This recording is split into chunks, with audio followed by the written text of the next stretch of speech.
Aku bukan menantu sampah. Bab 936. Apakah kamu punya sesuatu untuk bernegosiasi? Marson sangat marah hingga wajahnya membiru, lalu berteriak dengan tajam, "Rocky, aku harus membunuhmu." Melihat ayahnya marah, Philoid juga sedikit ketakutan, dan dengan cepat bertanya, "Ayah, ada apa?" Marson tidak lagi bisa menjawab, dan dengan cepat bertanya, "Philoid, apakah kamu merasa ada yang tidak nyaman di tubuhmu?" Philoid berpikir sejenak, "Aku baik-baik saja, lagi pula, racunnya sudah sembuh, hanya saja, 2 hari ini setiap bangun pagi, tulang punggungku sakit, hari ini, rasanya sakitnya seperti mau patah." Pong! Marson sangat marah dan membanting meja kayu di sebelahnya dengan telapak tangan. Seketika meja kayu itu hancur berantakan. Paman Wang berkata dengan suara serius, "Direktur Lin, tampaknya Rocky tidak sepenuhnya mendetoksifikasi racun di tubuh Tuan Muda Lin. Dia masih meninggalkan dan membiarkan beberapa racun menyusup ke sumsum tulangnya. Sekarang racun mematikan berkembang di tubuh Tuan Muda Lin, sepertinya itu bisa bertahan selama 5 hari, pada saatnya nanti, garis hitam memenuhi tulang belakang, dan Tuan Muda Lin mungkin tidak bisa diselamatkan." Petik 2. Apa? Aku belum terdetoksifikasi. Philoid sangat ketakutan hingga kakinya melemah dan langsung merosot di atas sofa. "Ayah, selamatkan aku tidak ingin mati." Terakhir kali saat terkena racun, Philoid sudah sangat tersiksa. Philoid tidak ingin mengalami kematian yang menyakitkan ini untuk kedua kalinya. Melihat Philoid ketakutan, air matanya terus mengalir. Marson sangat marah dan berkata, "Jangan khawatir, aku akan menyelamatkanmu." Suara musik ponsel. Ponsel Rocky berdering. Rocky melirik sekilas ke layar ponsel dengan acuh tak acuh. Itu adalah Marson yang menelepon. Telepon berdering dengan cepat, dan tidak sampai semenit kemudian Rocky mengangkat telepon. Begitu menekan tombol jawab, suara marah Marson terdengar di ujung telepon. "Rocky, kamu segera mendetoksifikasi putraku. Jika tidak, aku tidak akan mengampunimu. Aku pasti akan membiarkan keluargamu membayar nyawa untuk putraku." Oh. Rocky mengangkat alisnya dan mendengus pelan. "Marson, sekarang kamu punya sesuatu untuk bernegosiasi denganku. Aku menyarankan kamu untuk bersikap lebih sopan, atau putramu akan mati." Amarah Marson hampir saja melejit ke kepala, tetapi bagaimanapun harus menekan amarahnya dan berkata, "Apa yang sebenarnya kamu inginkan?" "Sepertinya dari 3 syarat yang aku sebutkan terakhir kali, kamu hanya menyelesaikan yang terakhir, dan kamu tidak memenuhi 2 syarat lainnya yang sudah dijanjikan." Rocky berkata dengan ekspresi dingin. "Tunggu, setelah kamu menyelesaikan 2 syarat pertama itu, maka aku akan mendetoksifikasi sisanya untuk putramu." Setelah selesai berbicara, Rocky bahkan tidak memberi kesempatan kepada pihak lawan untuk berbicara, lalu menutup panggilan dan mematikan ponselnya. Binatang kecil ini sangat meremehkan orang-orang. Marson segera marah, wajahnya sangat cemberut karena amarah. Marson adalah generasi pahlawan, yang sangat mendominasi di luar negeri. Tidak peduli seberapa kuat dan berkedudukan, para senior akan gemetar di depannya. Tanpa diduga, dirinya benar-benar dipermainkan oleh seorang bajingan kecil. Ini adalah hal yang paling memalukan di dalam hidupnya. Pada saat ini, Philoid berteriak ketakutan, "Ayah, punggungku sakit, tolong bantu aku tidak ingin mati." Marson menoleh dan melirik putranya, lalu menoleh dengan tenang dan bertanya pada Paman Wang, Apakah mungkin tidak ada lagi orang di dunia ini yang bisa menyelamatkan putraku kecuali bajingan kecil itu? Marson tidak bisa memenuhi dua syarat pertama yang diajukan Rocky, dan Marson sendiri juga tidak pernah berpikir untuk memenuhi kesepakatannya. Apakah memintanya untuk menyerahkan harta keluarga Lin ataupun menyerahkan nyawa putranya, Marson sama sekali tidak bisa menerimanya.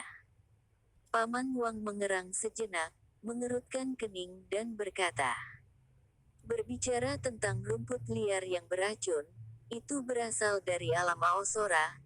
Rumput beracun ini hanya tumbuh di sekitar air dari mata air spiritual, dan tidak ada di dunia luar.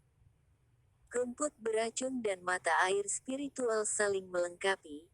Jika pergi ke alam Aosora untuk mendapatkan mata air spiritual semacam ini, mungkin bisa mengatasi racun ini." Marson terkejut, dan ragu-ragu berkata, "Apakah benar-benar harus pergi ke alam Aosora?" Paman Wang menghela nafas dan berkata,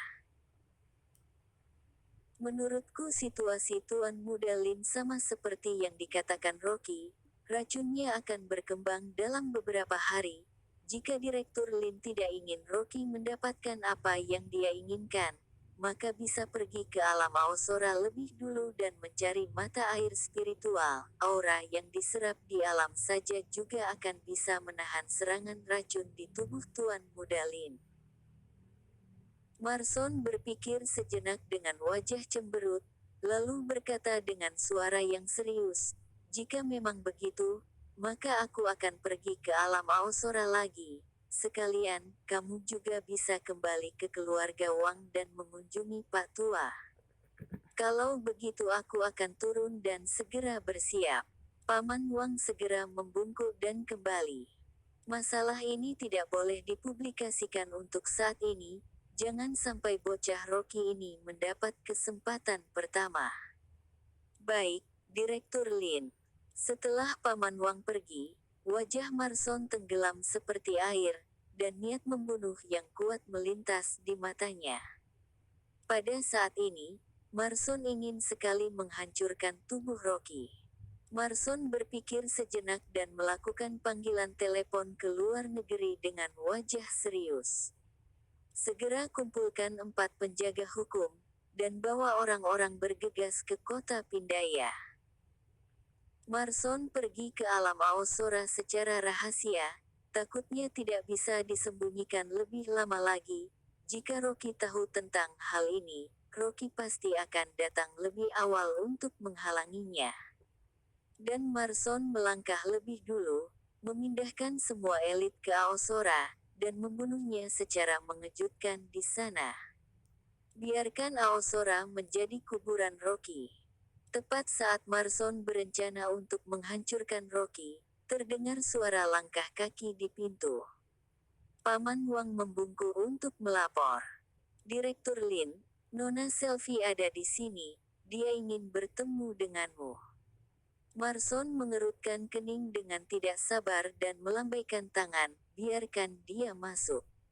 Untuk putri ini, Marson sama sekali tidak memiliki perasaan, sebelumnya selalu memanfaatkannya saja.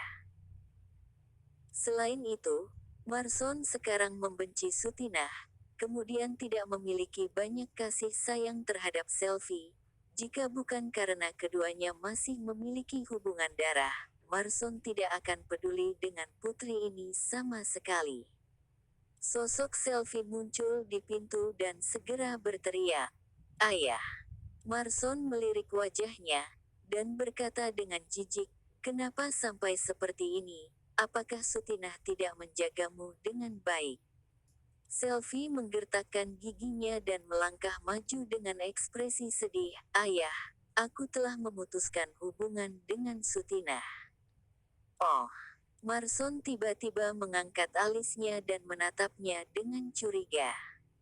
Meskipun Marson berselisih dengan Sutinah, tetapi dirinya tahu bahwa Sutinah hanya memiliki Selfie, seorang putri yang berharga dan tidak mungkin meninggalkannya sendirian. Selfie gemetar dengan tatapan dinginnya, dan dengan cepat menangis. Ayah, Sutinah hanya ingin bermain-main dengan Rocky, dan tidak peduli dengan hidup matiku. Aku ingin membunuh Rocky untuk balas dendam, jadi biarkan aku membantumu.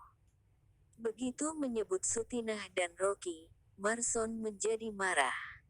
Wanita ini benar-benar tidak tahu malu, dan bermain-main dengan Rocky. Jika skandal ini menyebar, maka Rocky akan kehilangan muka. Yang paling bagus adalah biarkan wanita ini mati bersama Rocky. Namun, karena Selfie datang untuk bergabung dengannya, Marson berkata dengan dingin, dengan dirimu yang seperti ini, bagaimana kamu bisa membantuku? Aku juga membawa seseorang ke sini. Selfie menyeka air matanya dengan cepat dan melambaikan tangan ke arah luar. Dua orang berbaju hitam tiba-tiba muncul di pintu. Salah satunya adalah Charlie dan yang lainnya adalah Mike yang mengenakan topeng. Keduanya memberi hormat tangan kepada Marson. Aku pernah bertemu dengan Direktur Lin. Marson menatap mereka berdua sejenak, dan berkata, Sekte Masterku, akhir-akhir ini tidak ada kabarmu, aku kira kamu dipukuli mati oleh Rocky. Charlie melangkah masuk, wajahnya memancarkan kebencian. Direktur Lin, aku telah berlatih jurus Chidori dalam akhir-akhir ini, dan sekarang telah mencapai hasil yang luar biasa. Mendengar kamu ingin menghadapi Rocky, aku langsung datang untuk membantumu.